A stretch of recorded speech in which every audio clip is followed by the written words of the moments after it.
Hello everyone, I am V. Omkar Shakti, Assistant Professor of Geography, Kisan PG college Jhata and उसकीबा institute of geography का director.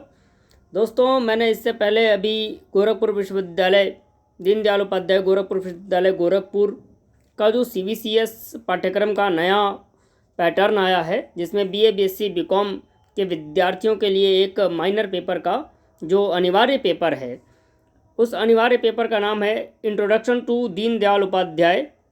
इस paper का मैंने आपको एक मॉडल पेपर प्रस्तुत किया था। आप सभी को ने उसे काफ़ी पसंद किया। आप सभी की डिमांड पर इसका मॉडल प्रश्न पत्र का दूसरा पेपर मैं आपके सामने रख रहा हूँ। आप इसे ध्यान से ज़रा पढ़िएगा। इसके क्वेश्चंस बहुत ही ध्यान से बनाए गए हैं। मैंने बहुत ही मेहनत की है इसके ऊपर और उम्मीद है कि ये प्रश्न जो है आपकी परीक्षाओं में इन दोनों मॉडल पेपरों से, पहले मॉडल पेपर से भी और दूसरे मॉडल पेपर से भी आपकी परीक्षा में ये प्रश्न आएंगे, ऐसी पूरी की पूरी संभावना है। आप एक बार इसको ज़रूर पढ़िएगा और अपने दोस्तों को भी इस प्रश्नों तक पहुंचाइए ताकि वो भी अच्छे से अच्छे अंक प्राप्त करके आप सभी दीनदयाल उपाध्याय के विचारों से अवगत हो सकें और राष्ट्र के विकास में आप जो है सहायक बने। आप अच्छे नंबर से परीक्षाओं को पास करें, यही शुभकामना आप सबके लिए। और मैं प्रश्न आपके सामने रख रहा हूँ, इसके उत्तर भी बताते चल रहा हूँ। आपको 5 से 10 मिनट लगेगा, आप इनको याद भी कर लोगे और परीक्षा में अच्छे नंबर से पास भी हो जाओगे।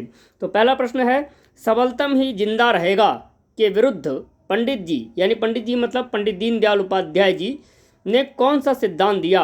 तो उन्होंने इसके संदर्भ में अंत्योदय का सिद्धांत दिया। दूसरा प्रश्न, पूंजीवाद के अस्तित्व के लिए संघर्ष के स्थान पर भारतीय संस्कृति में कौन सी अवधारणा है पंडित जी के अनुसार? तो वह अवधारणा है सहयोग के अनुसार। ये सारे कॉन्सेप्ट जो है पंडित जी के अनुसार ही हैं। पंडित जी का मतलब पंडित दीनदयाल उपाध्याय जी। इनका नाम क्यों पड़ा, मैंने पिछले वीडियो में आपको बता रखा है पूरी तरह से। अगला प्रश्न है यहाँ पर, तीसरा प्रश्न, द टू प्लान्स नामक पुस्तक किसने लिखी? तो ये पुस्तक पंडित दीनदयाल उपाध्याय जी ने लिखी। पहला, पंडित जी की अर्थनीति की क्या विशेषता थी?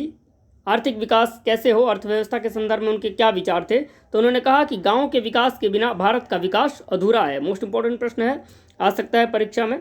अगला है, पंडित जी के अनुसार अर्थव्यवस्था के लिए प्राणवायु क्या है? तो प्राणवायु क्या है उसके लिए? स्वावलंबन व स्वदेशी, यानी हमको खुद पर निर्भर रहना है। जैसे आत्मनिर्भर भारत का कॉन्सेप्ट भी इसी आधार पर लिया गया है। जो वर्तमान की जो मोदी गवर्नमेंट है उसने आत्मनिर्भर भारत की संकल्पना स्वावलंबन और स्वदेशी भारत के कॉन्सेप्ट से ही ली है। अगला प्रश्न है, अर्थव्यवस्था के लिए सच्चा हो रुपया वाक्य किसने दिया? तो ये पंडित दीनदयाल उपाध्याय जी ने दिया। फिर अगला है, फ्रेंड्स ऑफ इंडिया सोसाइटी के निमंत्रण पर पंडित जी ने किस देश की यात्रा की थी? तो दोस्तों, फ्रेंड्स ऑफ इंडिया सोसाइटी ने पंडित जी को बुलाया था, जो अमेरिका की एक संस्था है। तो अमेरिका की यात्रा की थी उन्होंने 1963 में, यह यात्रा पंडित जी ने की थी। तो इसी के साथ अगला प्रश्न है इसमें, 8वां प्रश्न अगला, जैसे पंडित जी ने किन किन देशों की यात्रा की थी? तो पंडित जी ने अमेरिका की यात्रा की 1963 में, और जैसे ही अमेरिका गए उसके बाद वो इंग्लैंड गए, फिर पश्चिमी जर्मनी गए और फिर पूर्वी अफ्रीका की उन्होंने यात्रा की। तो 4 देशों की यात्रा उन्होंने की। अगला प्रश्न, पंडित जी के अनुसार राजनीतिक प्रजातंत्र का प्रमुख मापदंड क्या है? तो उनका राजनीतिक प्रजातंत्र का प्रमुख मापदंड है प्रत्येक को वोट का अधिकार। प्रत्येक को क्या होना चाहिए? वोट का अधिकार होना चाहिए। ये पंडित जी का राजनीतिक प्रजातंत्र का प्रमुख मंत्र था। अगला प्रश्न है, पंडित जी द्वारा कश्मीर आंदोलन के प्रसिद्ध नारे क्या थे? देखो 1952 में ही, इंपॉर्टेंट लाइन है, 1952 में पंडित जी ने जो ये कॉन्सेप्ट अपने दिमाग में बनाया था कि कश्मीर में जो है अलग अलगाव हो सकता है, तो उसके लिए उन्होंने 3 प्रसिद्ध वहाँ पर नारे जो है बताए। कश्मीर आंदोलन के 3 प्रसिद्ध नारे थे। उन्होंने तीनों नारे क्या बताए कि एक देश में 2 विधान नहीं चलेंगे, एक देश में 2 प्रधान नहीं चलेंगे और एक देश में 2 निशान नहीं चलेंगे। ये 3 नारे जो है उन्होंने दिए थे। अगला प्रश्न है, मुक्ति के संबंध में पंडित जी के क्या विचार थे? तो मुक्ति व्यक्तिगत नहीं है, यह समष्टिगत है, यह विचार उन्होंने दिया। अगला एक प्रश्न है, उनके एक नारा दिया पंडित जी के अनुसार जो है, राष्ट्र कब मर जाता है? तो संस्कृति नष्ट होने पर राष्ट्र मर जाता है, उसका विनाश हो जाता है। ये बात पंडित जी ने कही। पंडित जी विद्यार्थी जीवन के साथी कौन थे, यानी पंडित जी के विद्यार्थी जीवन के उस समय साथी कौन थे, तो श्री नानाजी देशमुख, स्वर्गीय श्री नानाजी देशमुख उनके विद्यार्थी जीवन के साथी थे। और नानाजी देशमुख को भारत रत्न भी दिया जा चुका है, तो ये भी आपको याद रखना है। अगला प्रश्न है 14वां प्रश्न, राष्ट्र जीवन की समस्याएं नामक निबंध किसने लिखा था, तो ये निबंध जो है पंडित दीनदयाल उपाध्याय जी ने लिखा था। ये सीधे सीधे प्रश्न बन सकता है आपके। अगला प्रश्न है पंडित जी की सुरक्षा नीति का ध्येय वाक्य क्या था, तो इन्होंने कहा था राष्ट्र का सैनिकीकरण तथा सेना का आधुनिकीकरण करो। ये बात उन्होंने कही थी पंडित जी ने सुरक्षा के संदर्भ में। अगला प्रश्न है 16वां, पंडित जी का अलग जनपदीय स्वराज्य क्या था, इन्होंने बताया था एकात्म शासन प्रणाली, इसके लिए एक कॉन्सेप्ट दिया था। पंडित जी पर डाक टिकट सबसे पहले कब जारी हुआ था, तो 1978 में प्रथम डाक टिकट पंडित जी पर जारी हुआ था। किस रेलवे स्टेशन पर पंडित जी की मृत्यु हो गई थी, तो मुगल सराय रेलवे स्टेशन पर 11 फरवरी 1968 को पंडित जी की मृत्यु हो चुकी थी। ये मैंने वीडियो में इस संदर्भ में आपसे बात भी की है, आप वीडियो भी देखने का प्रयास करिएगा, सारे के सारे प्रश्न आपको खुद ही याद हो जाएंगे। और आप जो मिड टर्म की परीक्षा के लिए जो प्रश्न भी आएंगे आपको, जैसे आपको अभी जो परीक्षा हो रही है मिड टर्म और एंड टर्म की परीक्षा हो रही है, तो मिड टर्म की परीक्षा में आपको जो है सब्जेक्टिव टाइप के प्रश्न आ रहे हैं और आपको उनको जो है 1 या 2 पेज में आपको उत्तर देना पड़ रहा है। तो जैसे ही आप वीडियोस देख लेंगे दीनदयाल उपाध्याय के बारे में, तो वैसे ही सारे के सारे उत्तर आप आसानी से लिख सकते हैं। और ये जो आपका क्वेश्चन पेपर है, मॉडल पेपर है, यह बहुविकल्पीय परीक्षा के लिए यानी एंड टर्म की परीक्षा के लिए है, जो इसमें 40 प्रश्न रहेंगे और ये प्रत्येक प्रश्न जो है 1.5 अंकों का रहता है। तो इस तरह से आप इसमें अच्छे अंक पा सकते हैं। आपको इसको पढ़ना है, दोनों के दोनों पेपर आप अच्छे से कर सकते हैं। वीडियोस देख लीजिए, पहला मॉडल पेपर देख लीजिए और ये दूसरा मॉडल पेपर देख लीजिए, फिर आप अच्छे से अच्छे मिड टर्म की परीक्षा में भी और एंड टर्म की परीक्षा में भी Deendayal Upadhyay introduction to Deendayal Upadhyay HIS 106 course में माइनर जो पेपर है, जो कंपलसरी पेपर है, इसमें आप बहुत ही अच्छे अंक ला सकते हैं, ऐसी उम्मीद करता हूं मैं आपसे। इसी के साथ अगला प्रश्न है 19वां, मुगल सराय स्टेशन का वर्तमान नाम क्या है, तो दोस्तों पंडित दीनदयाल उपाध्याय जंक्शन उसका नाम रखा है और ये वर्तमान की योगी सरकार ने यह नाम रखा था, ये भी आपको दिमाग में रहना चाहिए। मृत्यु के समय पंडित जी की आयु कितनी थी, तो मृत्यु के समय पंडित जी की आयु 51 वर्ष थी। अगला प्रश्न है पंडित जी का राष्ट्रीय स्मारक कहाँ है, तो इनका राष्ट्रीय स्मारक धानक्या में है, जो जयपुर में है धानक्या, और जयपुर राजस्थान की राजधानी है। अगला प्रश्न है, इसी के साथ अगला प्रश्न, पंडित जी निधन के समय किस ट्रेन की यात्रा कर रहे थे, ये प्रश्न है पंडित जी निधन के समय किस ट्रेन की यात्रा कर रहे थे, तो उस ट्रेन का नाम था पठानकोट सियालदाह एक्सप्रेस। आंसू मत बहाओ किसने कहा था, तो ये पंडित दीनदयाल उपाध्याय जी ने ये नारा दिया था, आंसू मत बहाओ। पंडित जी के छोटे भाई का क्या नाम था, तो इनके छोटे भाई का नाम शिवदयाल था। इनकी जीवनी से भी संबंध में बहुत ज़्यादा प्रश्न आ सकते हैं, तो आप इसको याद रखिएगा। इनकी माता का स्वर्गवास कब हुआ था, तो 8 अगस्त 1924 को इनकी माता जी का स्वर्गवास हो गया था और उस समय पंडित जी की आयु लगभग जो है 2.5 वर्ष से 3 वर्ष थी, ये भी आपको याद रखना है। पंडित जी के नाना जी का क्या नाम था, तो इनके नाना जी ने इनका लालन पालन पोषण किया था, इनका नाम चुन्नीलाल शुक्ल था, ये भी आपको याद रखना है। मैंने पिछले वीडियोज़ में इस पर पूरी तरह से डिटेल में चर्चा की है और आपको संक्षिप्त वीडियो के माध्यम से बहुत ही ज़्यादा महत्वपूर्ण सूचना दे रहा हूँ। अगला प्रश्न है 27वां, पंडित जी के परदादा यानी प्रपितामह का क्या नाम था, तो इनके प्रपितामह का नाम हरिराम उपाध्याय था और ये विख्यात ज्योतिषी भी थे।